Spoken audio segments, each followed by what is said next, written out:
En la meditación pasada comenzamos a ver un escrito de Nahuay acerca de la parábola de las 10 vírgenes y dijimos que lo íbamos a dividir en 3 partes porque quería leer todo el escrito porque es muy interesante y más específico acerca de esas vírgenes necias o insensatas, y vimos que tenía mucho que ver con el saber guardar la ley adecuadamente.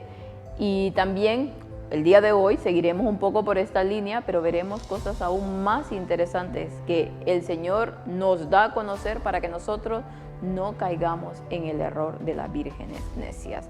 Así que el día de hoy meditaremos en vírgenes necias. Bienvenidos.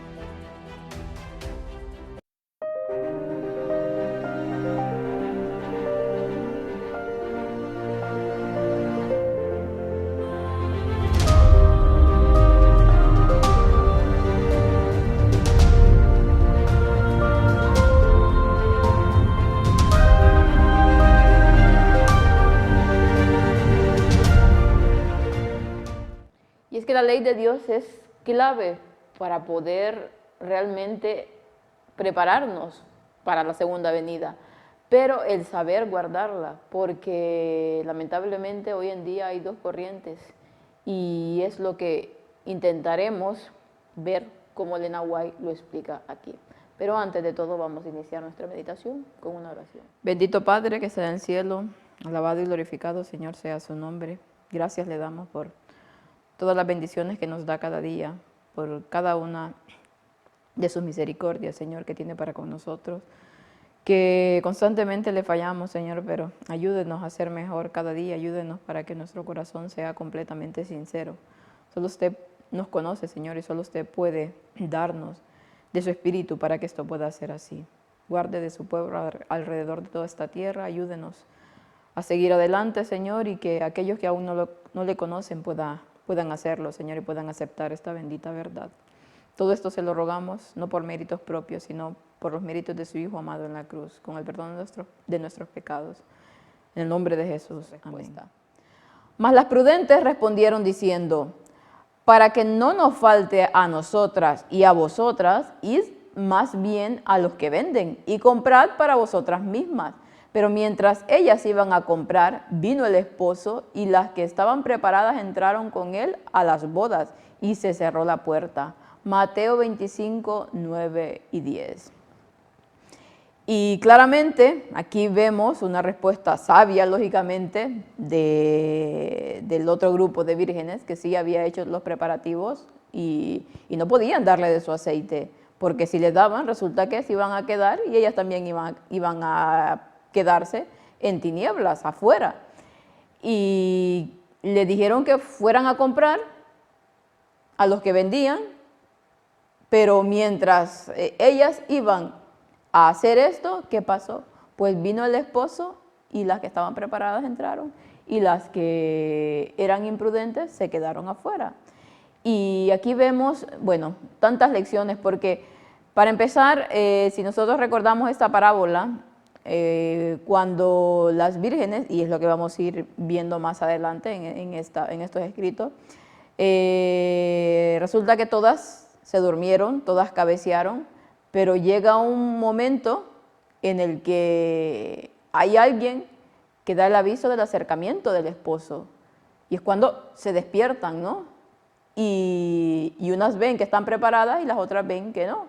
Y resulta que ese momento hoy en día ha llegado. Así que estamos en una situación difícil y complicada, porque realmente el amigo del esposo ya ha hablado y ha dicho el acercamiento del esposo.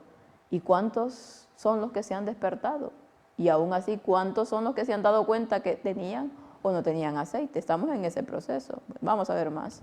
Quien no se somete a las exigencias de la ley se pone por encima de Dios, se aparta de la regla del derecho de Dios y se vuelve desleal, como lo hizo el gran engañador del principio.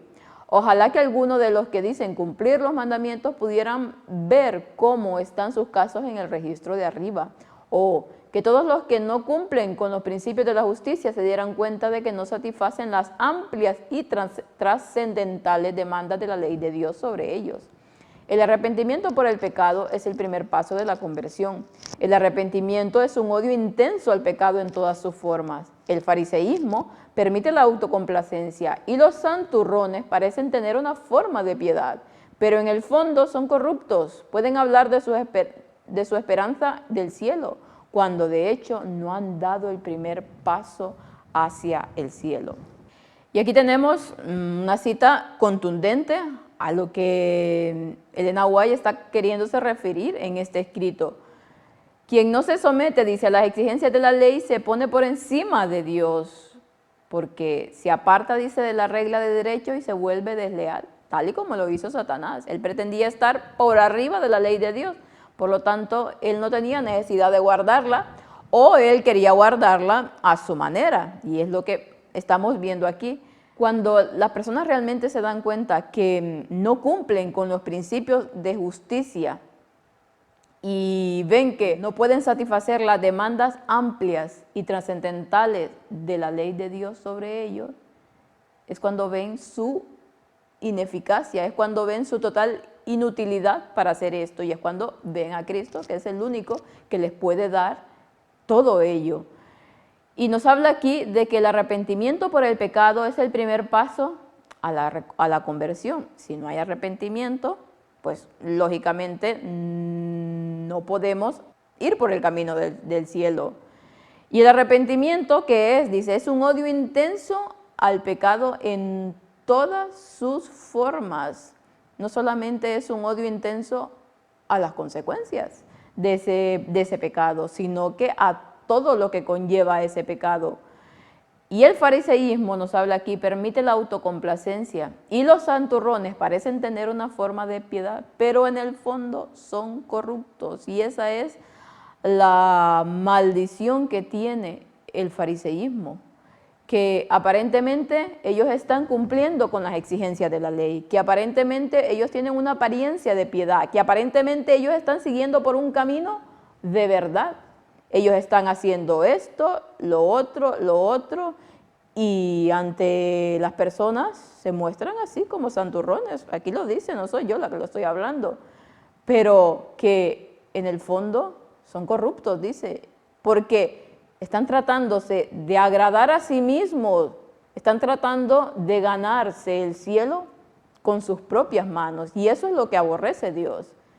Y supuestamente ellos pueden hablar de la esperanza del cielo, y que ellos van para el cielo, y que ellos anhelan el cielo, y todo lo que nosotros querramos que digan, pero nunca han dado un primer paso hacia el cielo, porque solamente están viendo su ombligo y no están viendo a Cristo como deberían. No estamos bajo un sistema de meros requisitos, mera justicia y rigor insolidario. La pena por transgredir la ley ha recaído sobre nuestro sustituto y fiador. Por un tiempo ha sido suspendida para que los culpables no sientan su peso, pero el objeto de esta suspensión no es enseñarnos que sus exigencias han terminado, que sus exigencias han sido dejadas de lado, sino atraernos a la santidad, a la obediencia. Nada cambia excepto la manera de llevar a los hombres a obedecer la ley. Debemos obedecer sus demandas. El primer paso hacia la obediencia es el arrepentimiento. Hemos de ver la excelencia de sus exigencias contemplando el mal de la desobediencia. Y este es el punto que muchas personas no entienden. No se trata, dice aquí, de estar bajo un sistema de meros requisitos, mera justicia y un rigor insolidario, un rigor que hace que las personas que puedan estar a nuestro alrededor odien todo lo que tenga que ver con la religión. La pena por transgredir la ley de Dios ha recaído ¿sobre quién? Sobre Cristo. Y ha estado, dice, un tiempo suspendida para que los culpables realmente no sientan su peso, para que las personas puedan entrar y ver que la justicia de Cristo es la que realmente nos salva. Luego, cuando vemos esa justicia reflejada en Cristo y la hacemos nuestra, es cuando podemos entender realmente las exigencias de la ley, es cuando podemos entender lo que decía anteriormente, lo trascendental que es la ley de Dios, y obedecer en espíritu y en verdad, no en la letra, no en los requisitos, no en un montón de tradiciones que se inventan los hombres, sino que el Espíritu Santo nos va guiando y nos va diciendo realmente la forma en que debemos de guardar la ley, para que podamos ser aceptos cuando Cristo venga por segunda vez. El que está verdaderamente arrepentido, el que está regenerado, odia el pecado. Todo tipo de egoísmo le resulta penoso. La indiferencia hacia Dios por parte de quienes lo rodean lo aflige. No se dejan llevar por la exaltación del yo en el cumplimiento de su deber, sino que se aborrecen a sí mismo. Me aborrezco a mí mismo. Es el lenguaje de los piadosos de todas las épocas, que ha tenido una clara visión de la pureza y la santidad de Cristo. Pero aquellos que no son más que cristianos superficiales, buscan exaltar el yo despreciando a los demás. Cuanto más clara sea la visión del carácter de Cristo, más humilde será nuestra visión del yo. Y al igual que Job, Isaías, Daniel, David y Pablo, sentiremos que nuestra elegancia se ha convertido en corrupción. Entonces nos dice más cosas aquí. El que está verdaderamente arrepentido, el que tiene un arrepentimiento completamente sincero y profundo, el que está regenerado, dice, odia el pecado, lo odiará, y como lo decía arriba, en toda su forma, todo egoísmo, todo aquello que tenga que ver con el orgullo humano, le resulta penoso y le duele cuando ve que aún tiene estas cosas en él y quiere hacer todo lo posible por cambiar.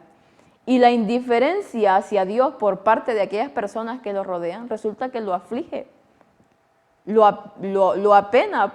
¿Por qué? Porque están viendo que están perdiendo su salvación. Aman a aquellos por los que Cristo vino a morir. Por lo tanto, van a sufrir porque no quieren hacer caso, por la indiferencia que demuestran a las cosas de Dios, porque están tratando de hacer todo lo posible porque despiertan y estos no hacen absolutamente nada. Y nos habla aquí que el lenguaje de todos los piadosos, de todas las épocas, debe de ser: me aborrezco a mí mismo. No quiero ser así. Quiero tener un corazón puro y sincero para Dios, que mis motivos sean siempre los verdaderos, que mis motivos no vayan buscando mi yo, ni mis propios intereses. Ese debe de ser nuestro mayor anhelo y nuestra mayor oración. Los que son representados por las vírgenes necias no tienen este sentido de su propia indignidad, no tienen aceite en sus vasos con sus lámparas. Los mismos principios de la verdad se presentan en la parábola de los dos constructores, uno edificando sobre la roca y otro sobre la arena. Y aquí ya para finalizar nos dice esta última cita: los que son representados por las vírgenes necias no tienen el sentido de su propia indignidad, no lo reconocen. Y si lo reconocen, es solamente de los dientes para afuera, es para que otros lo vean como los fariseos y digan: ay, mira qué santo que es este, qué humilde que es. Realmente este es un buen cristiano. ¿Pero es para qué? Para exaltar su yo.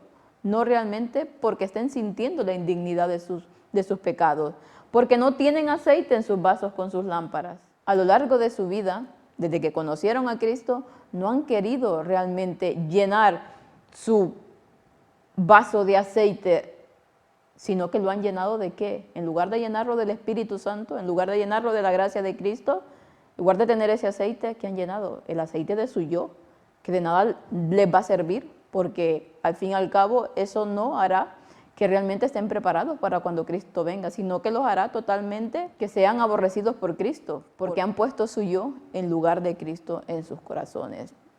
Y aquí nos habla que los mismos principios de la verdad se presentan en la parábola de los dos constructores, y es lo que precisamente vamos a ver mañana. Aquel que construyó sobre la arena y aquel que construyó sobre la roca.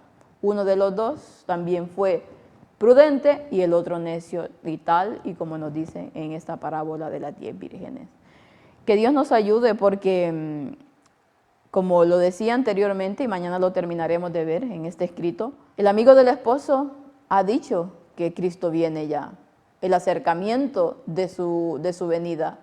Por lo tanto, las vírgenes se han definido. Al momento de escuchar esa voz del acercamiento está definida quiénes son necias y quiénes son prudentes, quienes estuvieron guardando realmente el aceite de la gracia en sus vidas y quienes estuvieron guardando el aceite de su yo en sus vidas. Y cuando las cosas toque totalmente la definición, ahí realmente todo el mundo verá quién es quién. Pero que cuando las personas, a medida van escuchando este mensaje del acercamiento de Cristo, de cuándo viene Cristo, pues ahí es donde se va definiendo la cuestión. Ahí es donde ya aquellas que tenían el aceite preparado, pues seguirán caminando hasta el momento de la llegada del esposo, pero aquellas que supuestamente están en ese mismo grupo, llegará un momento en que se darán cuenta que no tienen el aceite de verdad. Que Dios nos ayude, porque son momentos complicados, son momentos difíciles y necesitamos más que nunca estar llenando nuestros corazones de ese aceite una y otra vez, pidiendo la lluvia tardía, pidiendo el Espíritu Santo para que nos haga realmente idóneos para cuando Cristo venga, para estar preparados para ese momento y para todas las situaciones complicadas que nos vienen. Que el Señor los pueda bendecir y que puedan pasar un feliz resto del día.